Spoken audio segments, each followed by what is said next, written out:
सरदार जी पटेल का विराट चित्र है। मैं सीधे सीधे पटेल जी की वंदना में एक छंद पढ़ता हूँ और उसके बाद अपने काव्य पाठ पे आता हूँ। धन्यवाद माता पिता जिनके पटेल सुत, ऐसी मातृ शक्ति को प्रणाम कहता हूँ मैं। भारत के रत्न भाई वल्लभ पटेल जी की रहे कीर्ति सदा विराम कहता हूँ मैं। राष्ट्र अस्मिता के रत्न राजित प्रकाम जो है, गौरव स्वदेश शुभ धाम कहता हूँ मैं। और चेतना पटेल की जगाने जो भी लोग आए, उनको हृदय से राम राम। बहुत बहुत धन्यवाद। और अब जैसा कि अभी गुरुजी ने कहा कि विद्यालय आए थे, ये सत्य बात है। अब वो अलग बात है, गुरुजी के कुछ चेले चपाटे रहे होंगे नीचे ऐसा वाक्य लिख दिए, इनसे जरूर कुछ ना कुछ उन्होंने शिक्षा ली होगी। खैर गुरुदेव आए और इन्होंने सोचा कि देखते हैं कि भाई हमारा पढ़ाया हुआ लड़का है। मैं सबसे पहले अगर कविता के क्षेत्र में किसी के पास कुछ सीखने गया था तो आदरणीय व्यास गुरुजी हैं। एक बार इनके सम्मान में तालियां बजा दीजिए। और मैं ब्रह्मा विष्णु महेश तीनों लोगों ने हमारी नैया को यहाँ तक पहुँचाया है और आपके आशीर्वाद से आपका आशीर्वाद फलीभूत हो रहा है। और आपके भाई बच्चों का देखे तुम कैसे पढ़ाते, हमने कहा चले जाइए क्लास में, कोई दिक्कत नहीं है। आप पहुंचे, बच्चों से पूछने लगे, कहा बताओ हिंदी गणित विज्ञान अंग्रेजी सारे विषय पढ़ाए जाते हैं? बच्चों ने कहा बिल्कुल पढ़ाए जाते हैं। आप इनका मन हुआ, कहा अच्छा भूगोल से एक प्रश्न पूछता हूँ, बताओ यमुना नदी कहाँ बहती है? बच्चे हमारे पढ़ाए हुए बोले यमुना नदी जमीन पे बहती है। बोले ये क्या बात हुई, नक्शे में बताओ कहाँ बहती है? बच्चे ने कहा आप अजीब बात कर रहे हैं, नक्शे में नदी बहेगी तो नक्शा गल नहीं जाएगा। अब ये तो फंसाने के मूड में आए थे ताकि हमको जाके ऑफिस में डांटे। इन्होंने दूसरा क्वेश्चन घुमा दिया, क्या गणित का बताओ? अच्छा, एक टोकरी में 10 आम थे, 4 सड़ गए, कितने बचे? बच्चे ने जवाब दिया 10 बचे। कहा जी बेवकूफ आदमी हो, अरे जब 10 थे 4 सड़ गए तो 10 कैसे बचे? कहे हमको बेवकूफ कह रहे हो, अरे जो 4 सड़े वो आम ही तो हैं, केला थोड़ी ना हो गए हैं, तो 10 है। अब इसे पूछो कि अच्छे कितने बचे तो हम 6 बताएंगे। अब इन्होंने सोचा कुछ ना कुछ तो करना का, हिंदी पूछे बताओगे? कहीं बिल्कुल बताएंगे। कहीं यमक अलंकार की परिभाषा बताओ। बच्चे ने कहा अगर किसी वाक्य में एक ही शब्द एक से अधिक बार आ जाए और उसके अर्थ अलग अलग हो तो वहां यमक अलंकार होता है। का उदाहरण दो? तो कहा उत्तर प्रदेश में कोई धरना इसलिए नहीं होता है क्योंकि उत्तर प्रदेश की पुलिस ऐसी जगह धरती है कि धरने वाली जगह धरने लायक नहीं रह जाती है।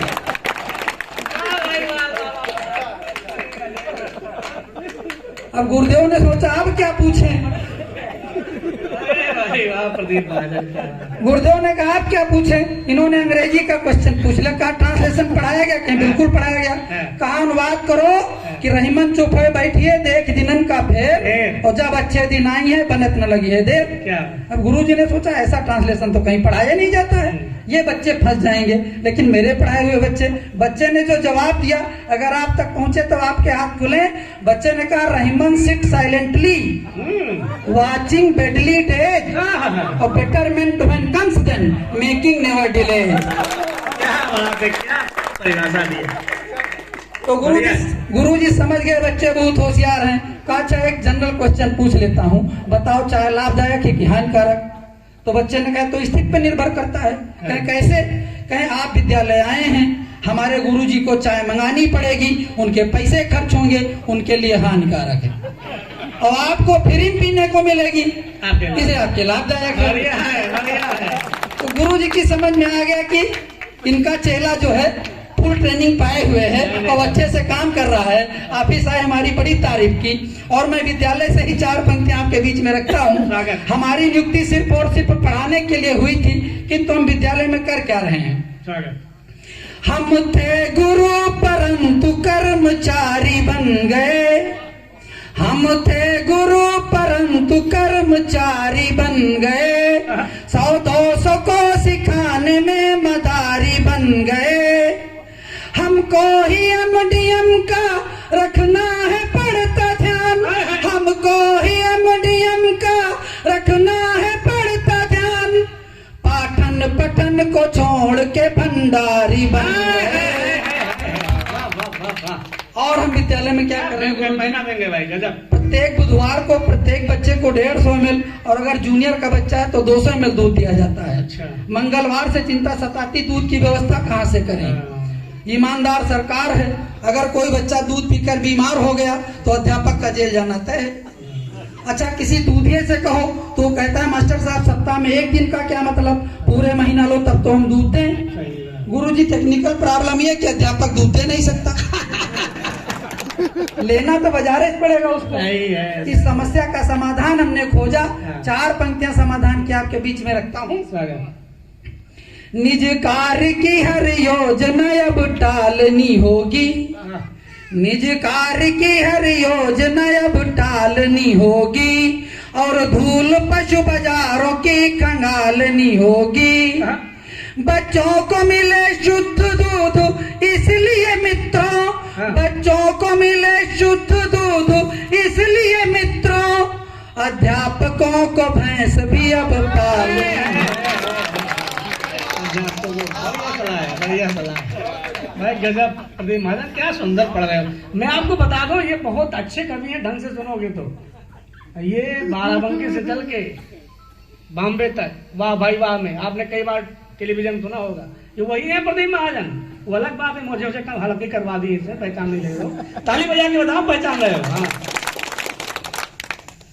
4 पंक्तियां और पढ़ता हूँ। मुझ पर एक आरोप लगा दिया जाता है कि मैं प्यार मोहब्बत के विरोध में कविता पढ़ता हूँ, ऐसा नहीं है। प्रेम जीवन का आधार होता है, प्रेम के बिना सृष्टि शून्य हो जाएगी। तब मैं 4 पंक्तियां पढ़ता हूँ कि प्रेम करिए लेकिन उसकी अपनी कुछ मर्यादाएं हैं। किससे करिए, कैसे करिए, मैं 4 पंक्तियां सदन में रखता हूँ और भरपूर आशीर्वाद इस पंक्तियों पर चाहता हूँ। यही तो जरूरी रहे, पहले शुरू यही से रखिए रहे कि करना है प्यार भाई व बहन से कीजिए, करना है प्यार भाई व बहन से कीजिए, माता पिता से अपने सब स्वजन से कीजिए। और क्यों जान दे रहे हो किसी जान के लिए, क्यों जान दे रहे हो किसी जान के लिए, इस जान को कुर्बान इस वतन पे कीजिए। प्यार बहुत मुश्किल का विषय है। शादी के बाद अगर आप प्यार करते हैं और अपनी सगी पत्नी से करते हैं तब भी दिक्कतें हैं। क्या दिक्कतें हैं कि शुरू में श्रीमती ने हमसे प्यार अटूट किया, शुरू में श्रीमती ने हमसे प्यार अटूट किया, हमने भी सिर पर बैठाया उनको पूरी छूट दिया। इसका असर दिखा मुझको फिर चौथे करवा चौथ में। भाभी सुनिएगा, इसका असर दिखा मुझको फिर चौथे करवा चौथ में, साड़ी न दिलवा पाए तो उसने मुझको कूट दिया। तो ये स्थितियां भी होती हैं। अच्छा, जब छात्र जीवन में था, मैं एमएससी करने में फैजाबाद गया, तब यहाँ कॉलेजेस नहीं होते थे, पूरे बाराबंकी जनपद में कहीं एमएससी नहीं थी। उस समय की बात है। तो छात्र जीवन में होता क्या है, बच्चे राष्ट्रीय भोजन ही खाते, वही खिचड़ी वही तहरी, वही अपनी भी हालत थी।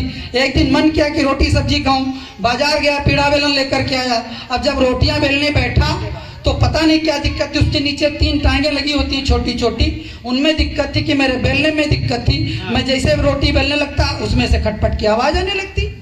पड़ोसी तक आ जाते पूछने, क्या बेटा रोटी सब्जी बना रहे हो। मैं तंग आ गया उनके सवालों से, मैंने पीड़ा बेलन पैक करके रख दिया और फिर खिचड़ी तहरी पे आ गया। समय भी था, मेरी शादी हो गई, श्रीमती जी आई, अब वो रोटियां बेल रही, कोई आवाज नहीं, वही पीड़ा वही बेलन। मैं बड़ा आश्चर्यचकित, मैं दौड़ा दौड़ा किचन की तरफ गया। हमने कहा भाग्यवान, मैंने अपनी पूरी साइंस और टेक्नोलॉजी से मैं लगा दी, इसका बैलेंस नहीं ठीक कर पाया, तुमने ऐसा क्या किया। तो बोली देखो ये खटपट बहुत करता था और मुझे खटपट नहीं पसंद है, इसीलिए इसकी टांगें नोच के उधर रख। सावधान है ना भैया, सावधान। हम समझ गए गुरुजी अगला कैसा है। वो दिन और आज का दिन, हमारे घर में कोई लड़ाई झगड़ा नहीं है। आपके घर में भी कोई लड़ाई झगड़ा ना हो तो मैं छंद नहीं मंत्र लेकर के आया हूँ, वो मंत्र आपके बीच में रखता हूँ। नोट कर ले, नोट कर ले, सब लोग नोट कर ले।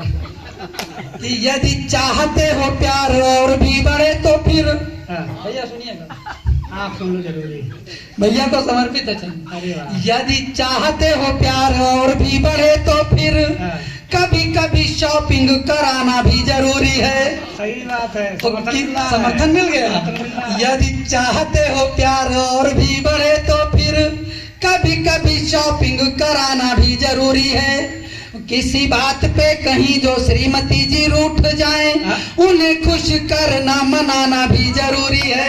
तालियां हो जाए भाई, वाह। और सबसे जरूरी बात, ससुराल पक्ष की जो बात कहीं चल जाए, श्रीमती से तब हार जाना भी जरूरी है। और सुख शांति चाहते हो घर में बनी रहे तो पत्नी की हाँ में हाँ मिलाना भी जरूरी है। बहुत पते की बात है भाई, बहुत पते की बात है। अब जल्दी बुलाए जाओगे फतेहपुर तक, फिर अब तुम्हारा नंबर पक्का फतेहपुर के। भैया पूरा काम करते हैं। जोरदार तालियां हो जाए। अच्छा, ये क्यों कर ये सब मंत्र जो सिखा रहे थे, इनके घर में बड़ा शांति है इस समय।